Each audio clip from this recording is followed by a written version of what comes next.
Hello student सकलोके स्वागतम आन एटा नतुन video लई আজি আমি আলোচনা কৰিম পঞ্চম শ্ৰেণীৰ আমি আৰু আমাৰ পৰিৱেশত থকা 7 নম্বৰ পাঠ অসমৰ সংস্কৃতি এই পাঠৰ অন্তৰ্গত অনুশীলনীত থকা গোটেইখিনি প্ৰশ্নৰ উত্তৰ সুন্দৰকৈ আলোচনা কৰা হ'ব সো তোমালোকে ক্লাছটো স্কিপ নকৰিবা আৰু স্টুডেন্টস প্ৰশ্নৰ উত্তৰবোৰ একেবাৰে ছুটিকৈ লিখি দিয়া হৈছে তোমালোকে টেনচন নলবা এতিয়া আমি আলোচনা কৰিম তোমালোকৰ অনুশীলনীৰ প্ৰথমত দিয়া আছে উত্তৰ লিখা তাৰে ক নম্বৰ প্ৰশ্নত কৈছে যে মহাপুৰুষ শংকৰদেৱে অসমীয়া সংস্কৃতিলৈ আগবঢ়োৱা দুটা অৱদানৰ নাম লিখা উত্তৰ হ'ব মহাপুৰুষ শংকৰদেৱে অসমীয়া সংস্কৃতিলৈ আগবঢ়োৱা দুটা অৱদানৰ নাম হ'ল সত্ৰীয়া নৃত্য আৰু ভাওনা মনত ৰাখিবা দুটা অৱদান এটা হল সত্ৰীয় নৃত্য আৰু এটা ভাওনা তাৰ পিছত খ নম্বৰ প্ৰশ্নত কৈছে চাৰিবিধ ডিঙিত পিন্ধা অসমীয়া গহনাৰ নাম লিখা চাৰিবিধ কি আমাৰ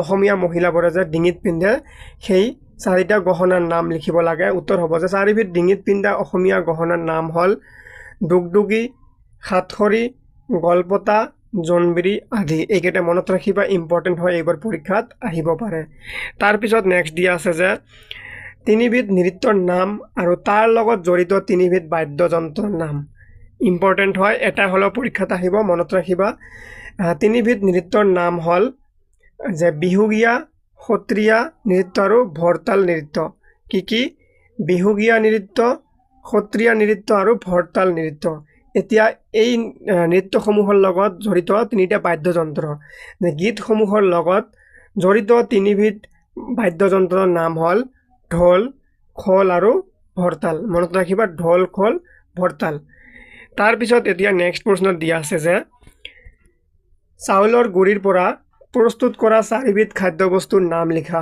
উত্তৰ হ'ব চাউলৰ গুড়িৰ পৰা প্ৰস্তুত কৰা চাৰিবিধ খাদ্যবস্তুৰ নাম হ'ল পিঠাগুড়ি তিল পিঠা ঘিলা পিঠা টেকেলি পিঠা আদি মনত ৰাখিবা এই গোটেইকেইটা বস্তু কি আমি চাউলৰ গুড়িৰে কি কৰি প্ৰস্তুত কৰিব পাৰি তাৰ পিছত নেক্সট দিয়া আছে যে শিৱসাগৰ জিলাত থকা পুৰণি দুটা কীৰ্তিচিহ্নৰ নাম লিখা উত্তৰ হ'ব শিৱসাগৰ জিলাত থকা পুৰণি দুটা কীৰ্তিচিহ্নৰ নাম হ'ল ক্ৰমে ৰংঘৰ আৰু অগ্নিগড় মনত ৰাখিবা শিৱসাগৰত থকা দুটা কীৰ্তিচিহ্নৰ নাম দুয়োটাই খুব ইম্পৰ্টেণ্ট হয় তোমালোকে যদি জনে ৰংঘৰ আৰু অগ্নিগড় দেখিছা তোমালোকে কমেণ্ট কৰি জনাবা তাৰ পিছত এতিয়া নেক্সট প্ৰশ্নত দিয়া আছে যে অসমত থকা দুটা মন্দিৰ দুটা দৌল আৰু দুখন সত্ৰৰ নাম লিখা উত্তৰ হ'ব আমি প্ৰথমতে অসমত থকা দুটা মন্দিৰৰ নাম লিখিম যে দুটা মন্দিৰৰ নাম হ'ল কামৰূপ নৱগ্ৰহ মন্দিৰ আৰু কামাখ্যা মন্দিৰ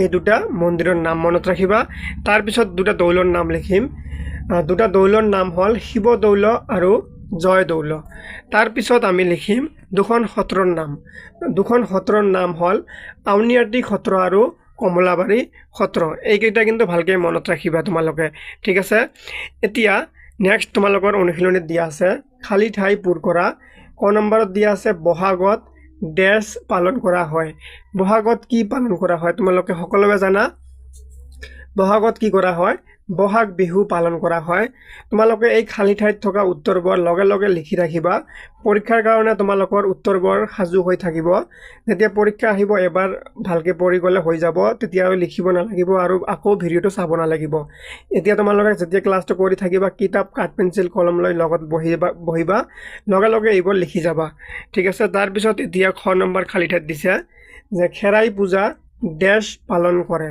খেৰাই পূজা কি কৰে বড়োসকলে পালন কৰে খেৰাই পূজা কোনে পালন কৰে বড়োসকলে পালন কৰে মনত ৰাখিবা খেৰাই পূজা কোনে পালন কৰে বড়োসকলে পালন কৰে তাৰ পিছত নেক্সট দিয়া আছে যে বিহু ডেছ জাতীয় উৎসৱ বিহু কি বিহু হ'ল অসমৰ জাতীয় উৎসৱ বিহু কি বিহু হ'ল অসমৰ জাতীয় উৎসৱ এইটো সকলোৱে জানা তোমালোকে বিহু খালী ঠাইত অকল তোমালোকে অসমৰ লিখি দিবা খালী ঠাইত কি লিখিব লাগিব অসমৰ লিখিলে কি হ'ব যে বিহু অসমৰ জাতীয় উৎসৱ বাস হৈ গ'ল এতিয়া নেক্সট দিয়া আছে যে মিচিংসকলে ডেছ পালন কৰে মিচিংসকলে কি পালন কৰে মিচিংসকলে আলি আই লিৰিগাং আলি আই এইটো হস্যই হ'ব আলি আই এইটো হস্যই কৰি লোৱা সকলোৱে আলি আই লিৰিগাং মিচিংসকলে কি পালন কৰে আলি আই লিৰিগাং পালন কৰে এতিয়া নেক্সট দিয়া আছে যে কৰম পূজা ডেছ পালন কৰে। কৰম পূজা আদিবাসীসকলে পালন কৰে। ঠিক আছে, এতিয়া নেক্সট প্ৰশ্নত দিয়া আছে যে অসমীয়া সংস্কৃতিলৈ মহাপুৰুষ শংকৰদেৱৰ অৱদানৰ বিষয়ে 10টা বাক্য লিখা। ইয়াৰ উত্তৰ হ'ব যে অসমীয়া সংস্কৃতিলৈ মহাপুৰুষ শ্ৰীমন্ত শংকৰদেৱৰ অৱদান উল্লেখযোগ্য। তেখেতে বৈষ্ণৱ ধৰ্ম প্ৰচাৰ কৰি অসমীয়া সমাজখনক সমন্বয়ৰ দোলেৰে বান্ধিলে। মহাপুৰুষ শংকৰদেৱৰ অবিহনে অসমীয়া সংস্কৃতিৰ কথা ভাবিব নোৱাৰি। তেখেতে কীৰ্তন, দশম, গীত মাত, ভাওনা সভা, নামঘৰ আৰু খোল তালকে ধৰি বিভিন্ন বাদ্যযন্ত্ৰ আদিৰ সৃষ্টি কৰি অসমৰ সংস্কৃতিৰ বৰঘৰটি সুদৃঢ় কৰি থৈ গৈছে। মহাপুৰুষ শ্ৰীমন্ত শংকৰদেৱে সৃষ্টি কৰা নামঘৰক জাতীয় নাটশালা কোৱা হয়, য'ত ভাওনা সবাহৰ উপৰি সমাজক আগুৱাই নিয়াৰ চৰ্চা চলে। তেখেতে সৃষ্টি কৰা সত্ৰীয়া নৃত্য ভাৰতীয় নৃত্যকলাৰ লগত ফেৰ মাৰিব পৰা হ'ল। তাৰপিছত এতিয়া দিছে তোমালোকৰ অনুশীলনীত চমু টোকা লিখা। প্ৰথমে দিছে বিহু। এই বিহুটো চমু টোকা লিখিব লাগে। কি হ'ব? অসমৰ জাতীয় উৎসৱ কি? বিহু। বিহু তিনিটা: বহাগ মাহত বহাগ বা ৰঙালী বিহু, মাঘত মাঘ বিহু বা ভোগালী বিহু, আৰু কাতিত কাতি বিহু। বহাগত কৃষকে পথাৰত নগুটি সিঁচে আৰু মাঘত খেতি চপায়। কাতিত ভৰা পথাৰ এখন কামনা কৰে আৰু খেতিডৰা পোক পৰুৱাৰ পৰা ৰক্ষা কৰিবলৈ চাকি জ্বলায়। জাতি ধৰ্ম নিৰ্বিশেষে সকলো অসমীয়াই বিহু উৎসৱ পালন কৰে। জাতীয় উৎসৱ বিহু কৃষি ভিত্তিক উৎসৱ। অসমৰ শতকৰা ৭৫% মানুহ কৃষিৰ লগত জড়িত বাবে জাতি জনজাতি সকলোৱে মিলি এই উৎসৱ মানে। এতিয়া আছে পুতলা নাচ। দ্বিতীয়টো চমু টোকা লিখা বা খ নম্বৰ চমু টোকা লিখা, পুতলা নাচ। উত্তৰ হ'ব অসমৰ সংস্কৃতিৰ জগতখনত অতি প্ৰাচীন কালৰে পৰা প্ৰচলিত হৈ অহা এটা নাট্য অনুষ্ঠান হৈছে পুতলা নাচ। সূত্ৰধাৰৰ সহায়ত পুতলাবোৰক নচুওৱা হয়। ৰামায়ণ, মহাভাৰত আদিৰ পৌৰাণিক কাহিনীবোৰ পুতলা চৰিত্ৰৰ সহায়ত উপস্থাপন কৰা হয়। তাৰপিছত ঘ নম্বৰ চমু টোকা দিয়া আছে অসমীয়া ভাষা। উত্তৰ হ'ব অসমৰ স্থানীয় ভাষা হৈছে অসমীয়া ভাষা। ভাষাই সংস্কৃতিৰ ভেটি টনকিয়াল কৰে আৰু সকলোকে একেগত কৰি এখন বহল সমাজ গঢ়ি তোলাত সহায় কৰে। ভাষাটোৰ দুটা ৰূপ, এটা কথিত আৰু এটা লিখিত। অসমীয়া ভাষাই লিখিত ৰূপ পোৱাৰ আগতে মানুহৰ মুখে মুখে নানা গীত পদ যেনে বিহুনাম, আইনাম, বিয়ানাম, তাৰপিছত নিচুকনি গীত আদি কথিত ৰূপত প্ৰচলিত হৈ আছিল। এতিয়া এইবোৰ লিখিত ৰূপত পোৱা যায়। সেইদৰে ফকৰা যোজনা, সাঁথৰ, সাধুকথা আদি প্ৰচলিত। এই আটাইবিলাকে অসমীয়া সংস্কৃতিৰ পথাৰখন জীপাল কৰি ৰাখিছে। তাৰপিছত ঘ নম্বৰ চমু টোকা দিছে যে সত্ৰীয়া নৃত্য। উত্তৰ হ'ব সত্ৰীয়া নৃত্যৰ জনক হৈছে মহাপুৰুষ শংকৰদেৱ। সত্ৰীয়া নৃত্য তাল, খোল বাদ্যযন্ত্ৰ ব্যৱহাৰ কৰা হয়। মহাপুৰুষ শংকৰদেৱে সৃষ্টি কৰা এই নৃত্যই ভাৰতীয় নৃত্যকলাৰ লগত ফেৰ মাৰিব পৰা হ'ল। তাৰপিছত দিছে উৎসৱ পাৰ্বণ। উৎসৱ পাৰ্বণেৰে চমু টোকা লিখিলে উত্তৰ হ'ব প্ৰতি জাতি জনজাতিৰ নিজা নিজা জাতীয় উৎসৱ আছে, যিবোৰ জাতিৰ সকলোৱে মিলি উদযাপন কৰে। অসমৰ শতকৰা ৭৫% মানুহ কৃষিৰ লগত জড়িত বাবে জড়িত জনজাতি সকলোৱে মিলি উৎসৱ মানে। বিভিন্ন জনজাতিৰ লোকসকলে নিজা নিজা ৰীতি নীতিৰে তেওঁলোকে উৎসৱ পালন কৰে। বড়োসকল বৈশাগু, মিচিংসকলে আলি আই লিৰিগাং, এইটো আলি আই কৰি ল'বা আৰু এইটো লিৰিগাং ল কৰি ল'বা। কাৰ্বিসকলে হাচা কেকন পালন কৰে। ঠিক তেনেদৰে ডিমাচাসকলে বুচু ডিমা উৎসৱ পালন কৰে। উৎসৱ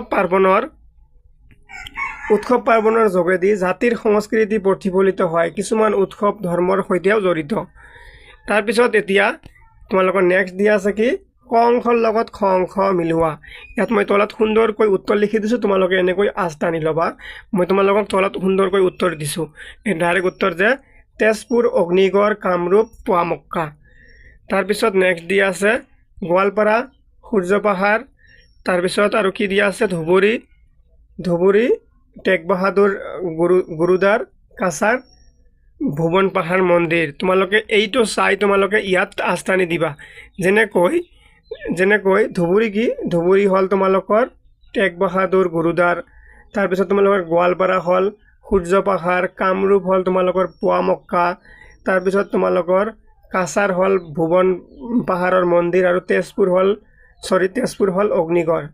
অগ্নিগড় আকৌ এবাৰ মিলাই দিছোঁ তেজপুৰ অগ্নিগড় আস্থানি দিয়া কামৰূপ পোৱামক্কা লগে লগে আস্থানি দিয়া গোৱালপাৰা সূৰ্য পাহাৰ ধুবুৰী টেগ বাহাদুৰ গুৰুদ্বাৰ আৰু কাছাৰ ভুৱন পাহাৰৰ মন্দিৰ এনেকৈ আস্থানি লোৱা ঠিক আছে এতিয়া তোমালোকৰ নেক্সট প্ৰশ্নত দিছে যে এখন কি কৈছে এখন খৰাইৰ ছবি আঁকিব দিছে তোমালোকক এইখন তোমালোকে নিজে কিতাপত ছবি চাই তোমালোকে নিজে অঁকাৰ চেষ্টা কৰিবা ঠিক আছে এইখিনিতে তোমালোকৰ ক্লাছটোত থকা গোটেইখিনি প্ৰশ্নৰ উত্তৰ আলোচনা কৰা হৈ গ'ল আশা কৰিছোঁ তোমালোকে ক্লাছটো বুজি পাইছা সকলোকে ধন্যবাদ